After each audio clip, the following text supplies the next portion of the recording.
queridos amigos? ¿Cómo se encuentran? Una vez más, aquí en la lectura del tercer tomo del libro de Maurice Nicoll, Comentarios psicológicos sobre las enseñanzas de Gottlieb y Ouspensky, editorial Kier. Y nos hemos quedado en la página 246. El comentario se llama Nota sobre la consideración exterior. Se hizo una pregunta muy natural en uno de los subgrupos en relación con el último comentario. ¿Puede la consideración externa estar completamente divorciada de la consideración interna? La consideración externa es siempre consciente. Voy a repetir, amigos. La consideración externa es siempre consciente. Es antimecánica y por eso requiere un esfuerzo consciente. Es antimecánica y por eso requiere un esfuerzo consciente. Perdón, amigos, aquí voy a decir una cosa. Simplemente de saber que ya es una cosa antimecánica, cuando uno tiene una consideración por alguien externamente o por una situación externa, eso ya viene siendo un gran material para considerar, ahora sí que para considerar externamente algo a alguien. Saber que es un esfuerzo consciente. Seguimos. La consideración interna es siempre mecánica y por eso no requiere esfuerzo alguno. O sea, es estar pensando constantemente en uno mismo, ¿no? Estás considerándote a ti, después a ti y por último a ti. Entonces, repito, la consideración interna es siempre mecánica y por eso no requiere esfuerzo alguno. Esto es, no es consciente sino el trabajo de la máquina. Ponerse conscientemente en la posición de otra persona y verse uno mismo en ella y ella en uno mismo es un acto consciente y exige un esfuerzo consciente. La consideración interna se hace naturalmente y es mecánica. Alegrar a una persona que es desdichada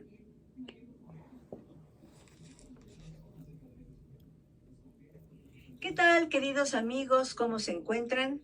Una vez más, aquí en la lectura del tercer tomo del libro de Maurice Nicoll, Comentarios psicológicos sobre las enseñanzas de Gottlieb y Ouspensky, editorial Kier. Y nos hemos quedado en la página 246. El comentario se llama Nota sobre la consideración exterior. Se hizo una pregunta muy natural en uno de los subgrupos en relación con el último comentario. ¿Puede la consideración externa estar completamente divorciada de la consideración interna? La consideración externa es siempre consciente. Voy a repetir, amigos. La consideración externa es siempre consciente. Es antimecánica y por eso requiere un esfuerzo consciente. Es antimecánica y por eso requiere un esfuerzo consciente. Perdón, amigos, aquí voy a decir una cosa. Simplemente de saber que ya es una cosa antimecánica, cuando uno tiene una consideración por alguien externamente o por una situación externa, eso ya viene siendo un gran material para considerar, ahora sí que para considerar externamente algo a alguien. Saber que es un esfuerzo consciente. Perdón. Seguimos. La consideración interna es siempre mecánica y por eso no requiere esfuerzo alguno. O sea, es estar pensando constantemente en uno mismo, ¿no? Estás considerándote a ti, después a ti y por último a ti. Entonces, repito, la consideración interna es siempre mecánica y por eso no requiere esfuerzo alguno. Esto es, no es consciente sino el trabajo de la máquina. Ponerse conscientemente en la posición de otra persona y verse uno mismo en ella y ella en uno mismo es un acto consciente y exige un esfuerzo consciente. La consideración interna se hace naturalmente y es mecánica. Alegrar a una persona que es desdichada es un comportamiento humano y razonable, pero si es cuestión del trabajo, y aquí tiene cabida la segunda línea del trabajo, es preciso escuchar internamente a dicha persona y hallar algo correspondiente en uno mismo. Esto es, reflejar dicha persona en uno mismo como en un espejo. Hallar la misma cosa en uno mismo y no negarla. Y entonces la otra persona experimentará un cambio de estado sin que se haya dicho una palabra. Entonces, repito, la otra persona experimentará un cambio de estado de ánimo sin que se haya dicho una palabra. No se censura, sino que se acepta. Y al hacerlo así, se deja lugar a la otra persona para que experimente una mudanza. Es preciso, en la segunda línea, dejar sitio a los otros. Esto es algo que difiere completamente de la ayuda que se puede prestar a una persona en el sentido ordinario, que es simplemente un ciego que guía a otro ciego. La consideración externa exige escuchar internamente y encontrar la misma cosa en uno mismo. Esto es, si son suficientes la observación de sí y conocimiento de sí. No se puede influir en los otros sin conocer a la otra persona en uno mismo. La consideración externa radica en ver el estado de una persona y recordar que se estuvo en ese estado, porque en el trabajo todos pasan por el mismo estado, como digamos, lo ha experimentado y lo recuerda un anciano inteligente. La inteligencia quiere decir ver la verdad de una cosa. Como dije antes, descubrir en uno mismo del estado de la otra persona sin pronunciar palabra alguna, la ayudará. La consideración externa es un profundo acto interno y se funda en un acrecentamiento de conciencia. Esto es, en el amor, pues todo amor verdadero equivale a tener conciencia de las dificultades de otras personas, hallando las mismas dificultades en uno mismo. El amor consciente no es ciego, da nacimiento a una nueva fuerza neutralizante, a una fuerza trabajo. Por eso, en un sentido, se realiza en silencio, internamente. Se lo puede realizar, aún no hallándose en presencia de otras personas, por medio del trabajo interior y buscando siempre el mismo estado en uno mismo. El estado que hace censurar a la otra persona, si bien a veces por nobleza, no lo hace y entonces dice que es un autosacrificio. Este es un sufrimiento inútil, pero cuando se está considerando externamente, que es un proceso interior, es preciso no mostrarlo exteriormente. De otro modo se convierte en condescendencia y así va a la falsa personalidad. Perdón amigos, aquí quiero hacer una pausa porque es muy difícil entender esto, al menos yo aquí lo estoy entendiendo, que no es nada más interesarte por la otra persona y demostrárselo, sino más bien es hacer un acto tan humilde que tú la escuches, veas a esa persona identificándose contigo misma, siendo tú misma ella, y ya. O sea, simplemente al escucharla y al sentir ella tu comprensión, digamos, tu compañía ahí y el reflejo que tú estás sintiendo en ella, ya no es preciso nada más. Porque si tú vas a demostrar la ayuda que le estás dando por medio de un consejo o por medio claro, si te lo pide, obviamente vas callada así como un muro, ¿no? Pero aquí lo interesante es observar que te están diciendo. Entonces dice, porque de otro modo se convierte en condescendencia y así va hacia la falsa personalidad. Imaginar que usted, seguimos, ¿no? Tal como es, puede ayudar a otro es siempre condescendencia. Esto es, se funda en la idea que sabe lo que le conviene. Permanecer en casa y hacer el trabajo interior de consideración externa, esta conciencia del compañero de trabajo puede cambiar a lo lejos el estado de dicho compañero, pero solo estando consciente del mismo estado en uno mismo y viendo así a dicha persona en uno. Así se desciende, por así decir, y no hay sentimiento de superioridad. Exacto. Ok. Las gentes suelen decir, ¿por qué la consideración externa es llamada externa y la consideración interna es llamada interna, siendo el acto de consideración externa interno? Basta reflexionar un instante y se verá plenamente por qué es así. En la consideración externa uno se pone a sí mismo en la posición de la persona externa, un objeto que está fuera, a saber, la otra persona. En la consideración interna solo piensa en sí mismo. La primera es objetiva, la segunda es subjetiva. No vemos a las gentes objetivamente, las vemos subjetivamente, esto es, como las imaginamos o esperamos que sean. Somos todos violentos para con los otros por no darnos cuenta de ello. En este sentido, las gentes son muy capaces de destruirse unas a otras. Ahora bien, el cuarto estado de conciencia es llamado la conciencia objetiva. Los 4 estados de conciencia son enumerados por el trabajo en la siguiente forma. 4. Estado de conciencia objetiva. 3. Estado de recuerdo de sí. 2.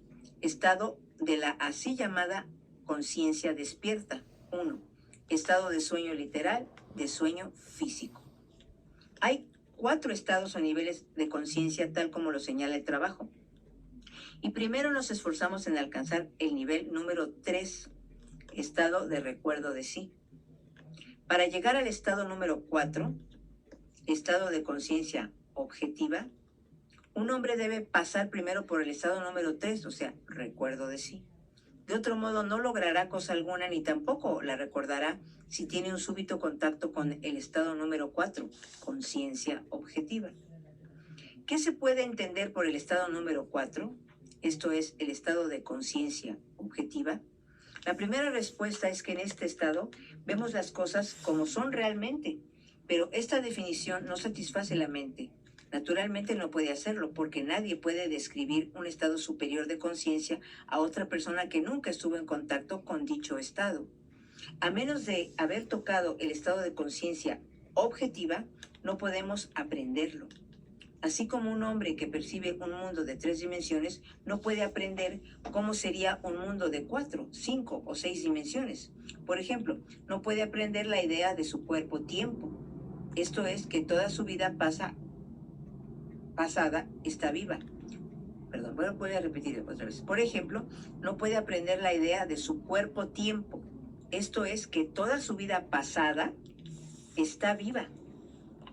Pero se puede comprender, por más vaga que sea esta comprensión, cuál podría ser el significado de la conciencia objetiva. Examinemos lo que se dijo. Es ver cómo realmente, es ver cómo son realmente las cosas. O sea, el estado de conciencia objetiva es ver cómo son realmente las cosas. La mejor analogía es un espejo.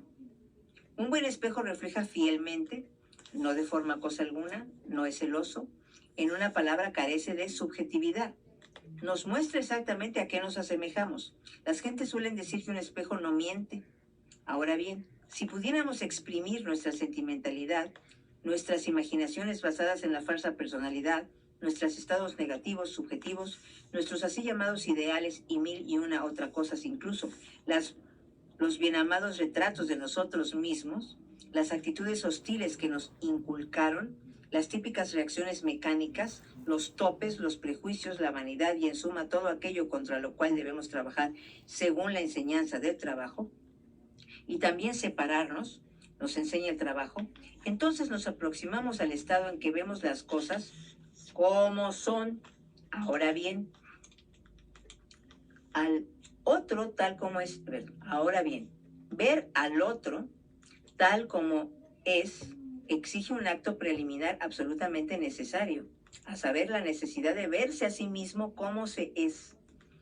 Cuanto más consciente se es de sí mismo, de lo que a uno se asemeja más objetivamente, se verá a los otros.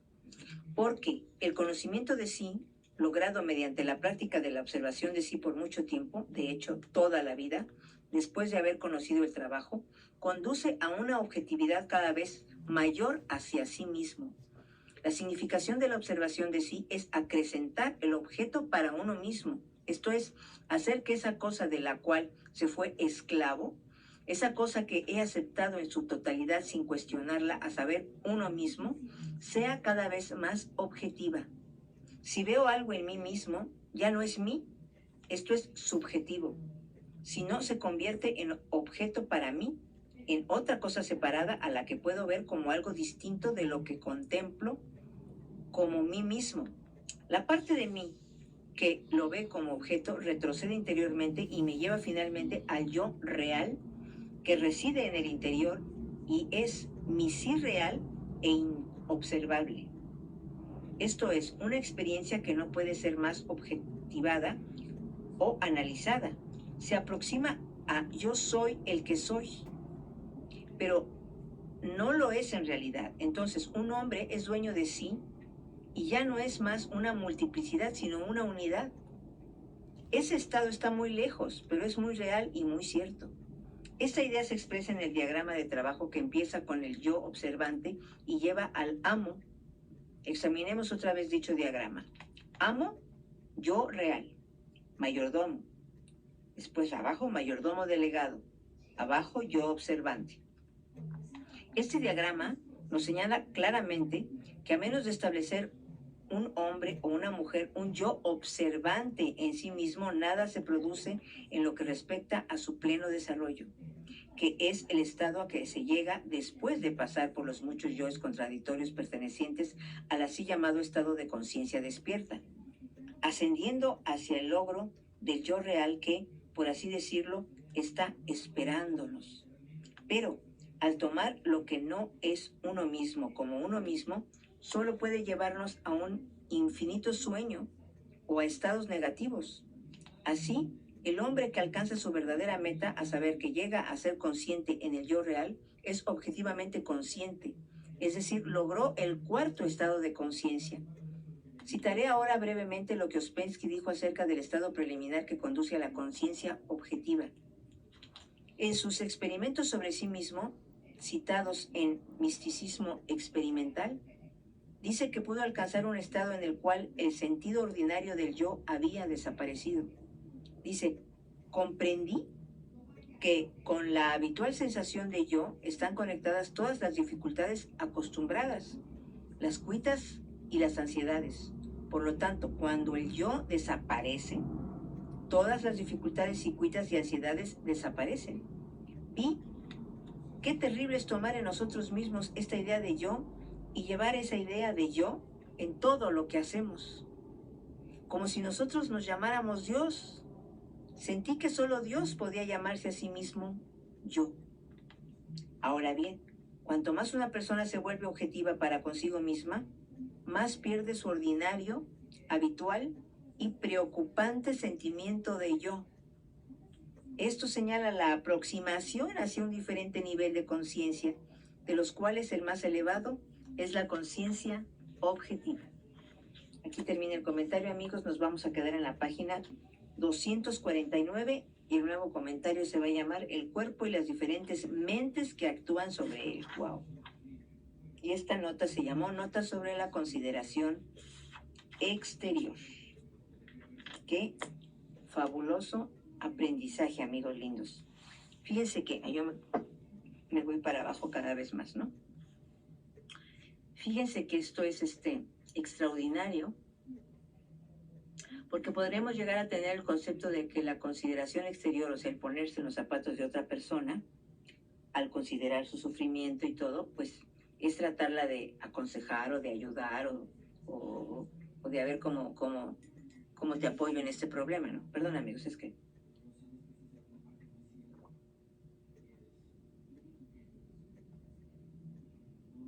Cierro el ojito mientras tomo café, es que tengo la garganta un poquito seca. Pero fíjense que aquí nos están diciendo algo pues, que realmente nos alerta, ¿no? A no ser condescendientes. Nosotros podemos intentar, por ejemplo, con buena voluntad, ayudar a alguien, pero realmente no podemos saber lo que está pasando internamente, ¿no? Pero sí podemos sentirnos ella dentro de nosotros, ¿no? Entonces, yo, por ejemplo, cuando platico con mi nuerita, que ahorita, bendito sea Dios, tengo dos nietecitos preciosos, pues ¿no? Cuando está batallando con ella, que está chiquitita la nena, que le duele la espalda, entonces me recuerdo a mí cuando estaba con mi hijito, que yo no lo quería dejar en la cuna llorando ni nada, yo lo quería cargar, ¿no? Pues llegó un momento en que pues va pesando cada vez más, y pues si tú los acostumbras, pues estás cargando y te duele la espalda. Entonces, claro, ahorita estoy entendiendo que no es nada más decir, ¿qué te puedo yo, en qué te puedo apoyar? Sí puedes decirle en qué te puedo apoyar y si ella te pide algo, apoyarla, ¿no? Pero más bien es, bueno, aquí te están diciendo que es algo muy, muy, muy como mágico, que el simple hecho de ver en ella a tu misma persona, ver reflejada en ella el momento en el que yo estuve batallando o cansadita con mi hijo y escucharla,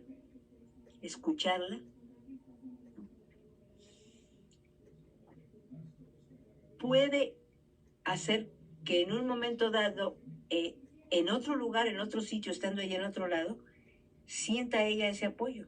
No necesito decirle nada. Qué bonito está esto, amigos. Porque esto, ay, perdón, es que siempre me pongo sentimental.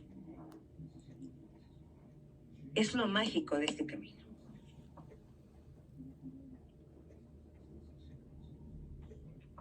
Porque ya van como 4 o 5 capítulos que estamos hablando de la consideración externa, no sé si se han fijado, en el que menciona que si nosotros tenemos la gran capacidad de soltar nuestra personalidad, ¿sí? Casi, casi. Aquí nos están diciendo que, al final nos dicen, la conciencia objetiva, bueno, lo dice Ouspensky, ¿no? Que si se sintió un momento lleno de conciencia objetiva, cuando ya no sabía quién era, cuando no era él, cuando no era nadie, cuando no era él.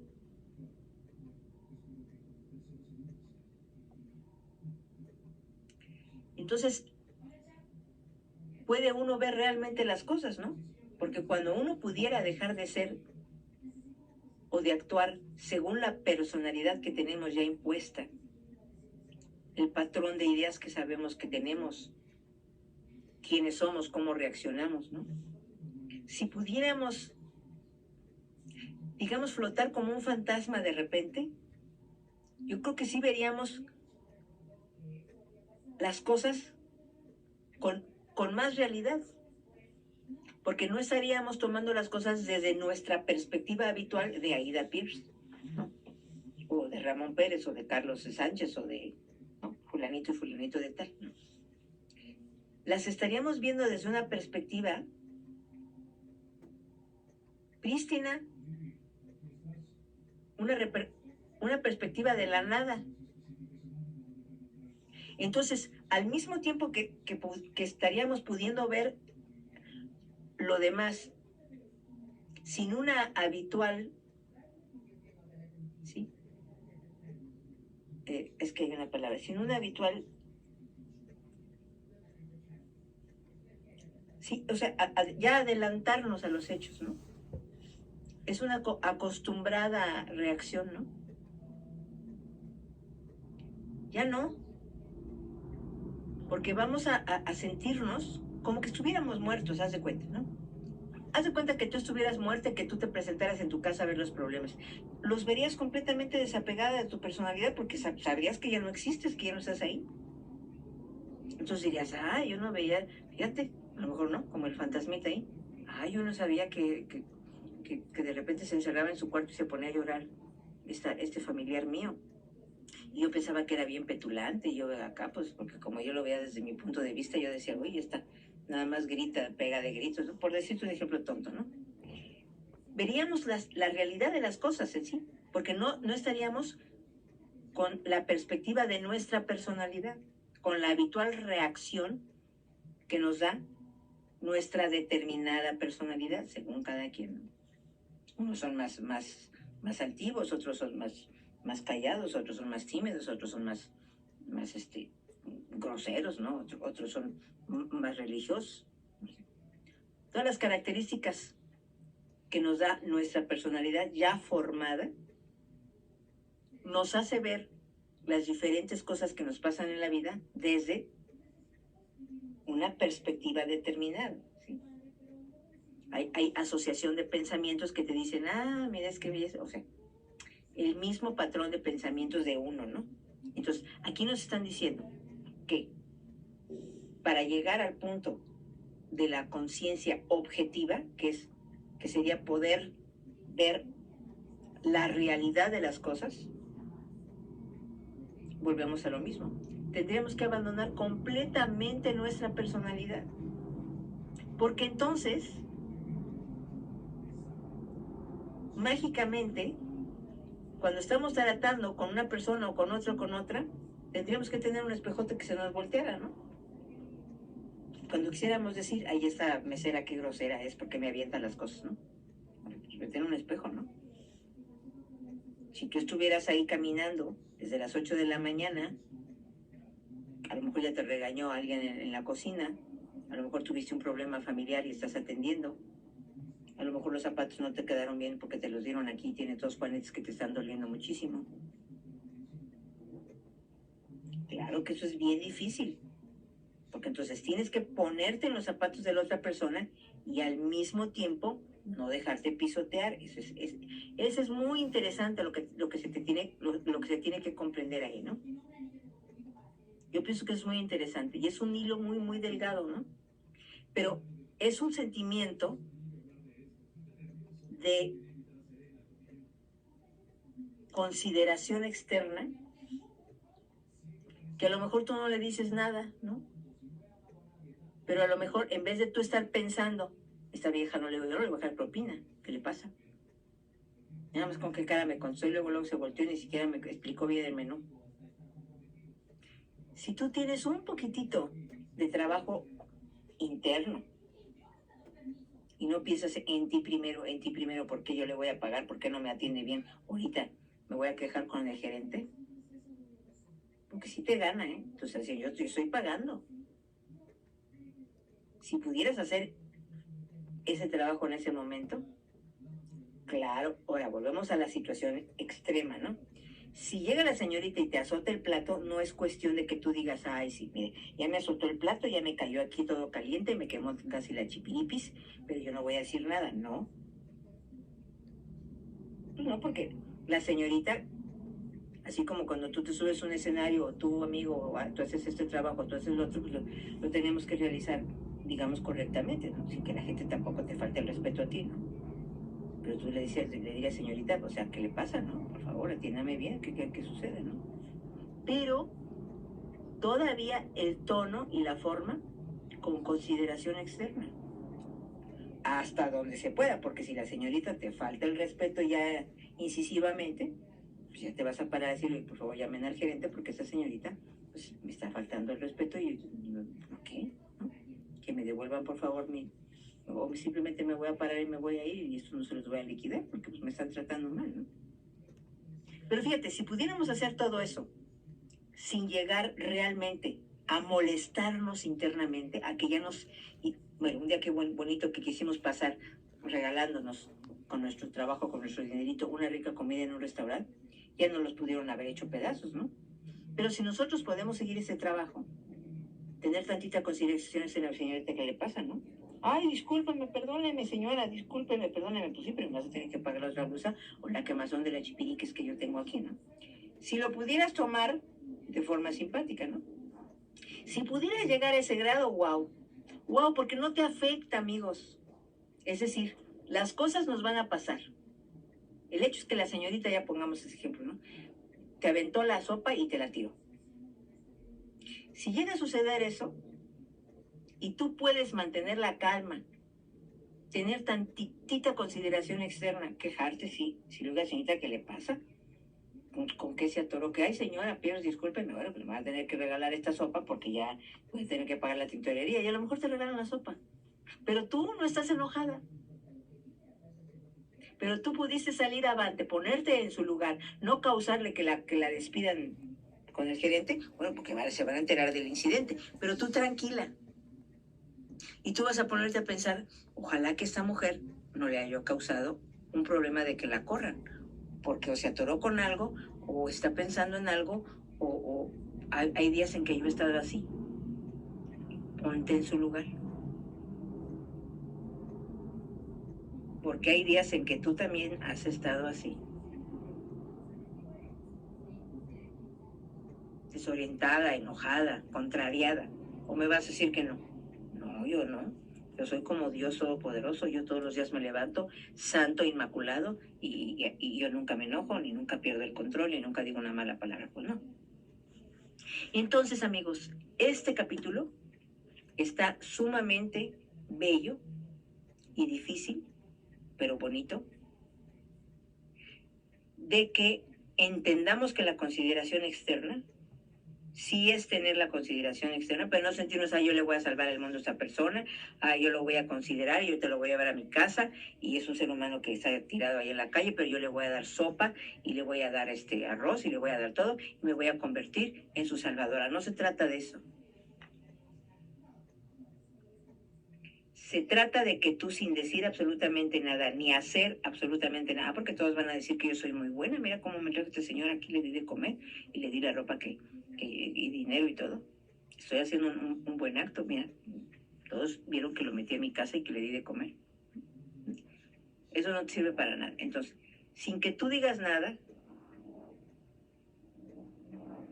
con tu actuar y con tu escuchar a la persona, que sienta la persona, a lo mejor sin que tú hables, el apoyo, ¿sí? El que tú te estás sintiendo identificada igual que ella en ese momento, y que sabes, o por lo menos intentas intuir dentro de tu interior por lo que está pasando. Aquí están diciendo que eso ya, para ella o para él, va a considerar, a lo mejor no en ese momento, más adelante, en 3 días, en 4 días, una ayuda sin que en ese momento se haya dicho una sola palabra. Fíjate nada más qué hermosura cuando hay una vibra de comprensión, ¿no? Es como lanzar una vibra, te comprendo porque intuyo cómo me hubiera yo sentido en ese momento, o una situación similar que en ese momento yo viví de joven, o estoy tratando de comprenderte y sentir, si yo viviera eso, ¿qué se sentiría? Nada más con eso. Entonces eso está precioso, porque no se trata de demostrar nada ni de andar por la vida dando consejos y, a ver, yo te voy a resolver la existencia. No, si te lo piden de corazón y diciendo, respetando lo que tú harías, y yo pienso que esta situación, humildemente, puede ser así, así, así. Claro, de lo que yo te estoy diciendo, humildemente, toma lo que tú pienses que te puede quizás ayudar. Si te piden la opinión, si no te piden la opinión, como los changuitos, no veo, no oigo, no hablo. Simplemente tu presencia, tu postura de apoyo incondicional, con tu mirada, con tus oídos, con tu prestar atención, ya estás ejerciendo la consideración externa, porque estás tratando de, con tu actitud, con tu presencia, estar ahí para la otra persona. Y eso ya es un apoyo gigantesco, y estarte sintiendo dentro de ti como lo más que tú puedas te sentirías tú si estuvieras pasando por ese percance o por ese momento que está pasando la otra persona. Qué hermoso está este comentario, amigos. Muchas gracias por acompañarme. Nos vemos en una próxima lectura.